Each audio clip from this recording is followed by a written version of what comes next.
நிமிஷம் கேளுங்க. இந்த டான்சிலிட்டிஸ் இங்கே சர்ஜரி எனக்கு ஆயிருக்குங்க. இதே மாதிரி உங்கள் பசங்களுக்கு வந்துன்னா இந்த 3 விஷயம் நீங்கள் ஃபாலோ பண்ணுங்கள். ஒன்று, ஒயிட் சுகர் அது சம்மந்தமான பேஸ்ட்ரீஸ், சாக்லேட் எல்லாத்தையும் கட் பண்ணிவிடுங்க. தயவு செய்து அதை கொடுக்காதீங்க. அதே மாதிரி பனானா, வாழைப்பழம் இருக்கு இல்லையா, எஸ்பெஷலி இந்த முதிசுன்னு சொல்கிறாங்க, அது கொடுக்காதீங்க. அது சளியை இன்க்ரீஸ் பண்ணும். நம்பர் 2 நீங்கள் பண்ண வேண்டியது ஆரஞ்சை நீங்கள் நல்லா கட் பண்ணி கொடுக்கலாம். அது வந்து ரொம்ப நல்லது. அதில் வந்து விட்டமின் சி இருக்குது நிறையா.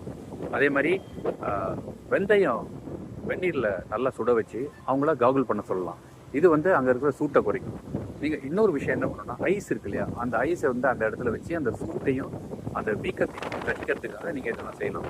அவங்களுக்கு முக்கியமாக வயிற்று கோளாறு வராமல் நீங்கள் பார்த்துக்கணும். அதுக்காக அது ஈஸியாக அவங்க டைஜஸ்ட் ஆகிற சாப்பாடு, பீட்ரூட் கேரட், அதாவது 80% பீட்ரூட் 20% கேரட் பண்ண அந்த ஜூஸை கொடுக்கலாம். நீங்கள் அது பண்ணிங்கன்னா அவங்களுக்கு வயிற்று நார்மலாக இருக்கும். இது உங்களுக்கு ப்ரெஷர் கொடுக்காம இருக்குங்க. முயற்சி செஞ்சு பாருங்கள்.